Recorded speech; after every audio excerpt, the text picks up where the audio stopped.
ఒక రాజుగారు మారువేషంలో రాజ్యంలోకి వెళ్లి ప్రజల సమస్యలు తెలుసుకునేవారు.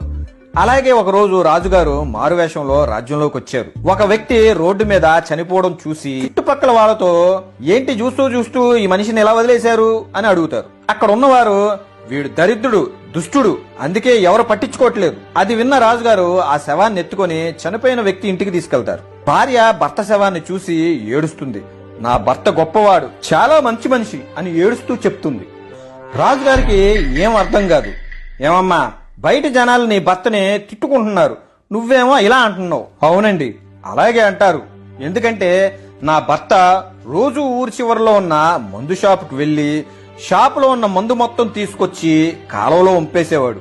అలాగే ఊరి చివరిలో ఉన్న వేసి దగ్గరికి వెళ్లి రోజు రాత్రికి సంపాదించే డబ్బును మొత్తాన్ని ఇచ్చి ఊర్లో ఎవరిని రానివ్వకు అని నమస్కరించి చెప్పేవాడు. నా భర్త అలా వెళ్లడం ఈ ఊరి జనాలు రోజూ చూసేవారు. ఆయనకి నేను చెప్పేదాన్ని, నువ్వు ఊరికి మంచి చేస్తున్నావు, గుర్తుంచుకో. ఈ ఊరి జనాలు నువ్వు చచ్చిపోయాక నిన్ను ముట్టుకోవడానికి గాని చూడ్డానికి గాని ఎవరు రారు అని. అప్పుడు నా భర్త నవ్వుతూ ఇలా అన్నాడు, ఓసి పిచ్చిదానా, నాకేంటే నా శవాన్ని మోయడానికి ఆ దేవుడు లేకపోతే ఈ రాజ్యపు రాజు వస్తారే అని అంటుండేవాడు.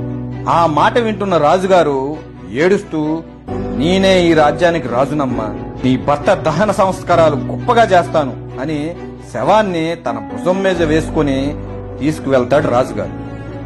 ఈ కథలో నీతి ఏంటంటే, చూసేదేది నిజం కాదు, నువ్వు చేసే మంచి ఎక్కడికి పోదు.